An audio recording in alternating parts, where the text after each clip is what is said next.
What's up, guys? Danny, one of the horror dads here, and I just got out of seeing Escape Room Tournament of Champions, the sequel to the 2019 really sleeper hit that really made bank on its $9 million budget.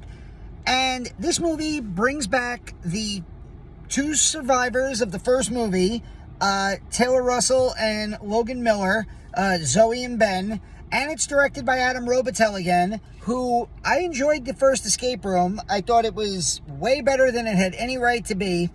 And he directed The Taking of Deborah Logan, which is an insanely scary movie that you should check out. So I went into this movie not really with expectations, but kind of thinking, hey, I like the first one. They're bringing back the key pieces for the second one. They probably have a little bit of a bigger budget here. It's going to be good. Well, it was okay. Part one benefited from having a really well-acted and mostly likable cast. This movie, the acting was fine. I don't really like Taylor Russell too much in the lead. She's no fault of her own. She's, I think, 27 years old, but she looks and sounds like she's like 19, and it just kind of affects the performance for me. It's not her fault, but the cast was not as likable, and the characters were not as likable as the first film. Also, this is called Escape Room Tournament of Champions. Aside from our two main characters, you barely get to know, only in fleeting bits of conversation, anything about the other characters before the plot kicks in. The plot is full of contrivances, and yes, of course it is. I get that. But at least in the first movie, there was an explanation for why everybody showed up. This movie, there's zero explanation ever for how those 6 people ended up on a train in New York City at the exact same time. And there's a twist, of course there is, that I saw coming from, well, very early in the movie.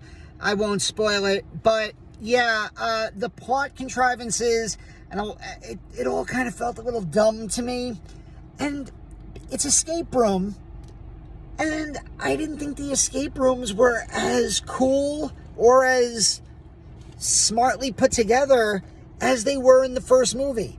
I've done an escape room before. I'm not an escape room veteran. I've done one, and it was a zombie escape room.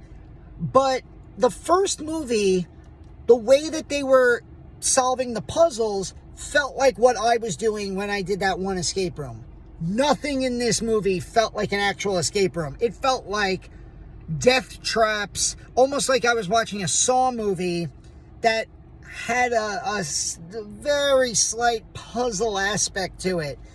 And I felt that it really affected the movie. Now, I'll give it one positive right off the bat. This movie, just like the first one, it flies by. This is like 90 minutes, and you are in and out, and you're never going to check your phone. You're never going to feel bored. Something is always happening. Characters are always running around, and that really does, for all of the issues I've brought up, the fact that the movie moves at a super brisk pace helps a lot.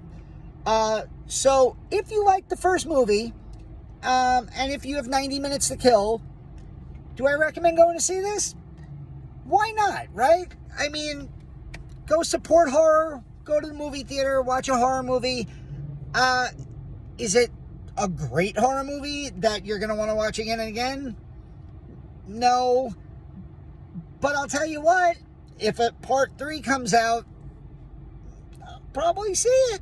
And I'll probably be here on the Thursday night before the opening Friday. So, overall, I would probably give it a 2.5 out of 5. Definitely not the best, but worth a shot if you're in the mood for something kind of silly and something kind of dumb in the horror genre. So that's it. Tomorrow's a big day for the horror dads because both of the horror dads, Pete and I, are going to meet live and in person for the first time. Crazy. We started this channel. I'm in New York. Pete and his family live in Texas. He is currently in New York, and we are meeting tomorrow. Super excited, and we're going to talk about Fear Street. 1666, which is also coming out tomorrow on Netflix. So stay tuned to our channel. This has been Danny from the Horror Dads, and I'll see you very soon.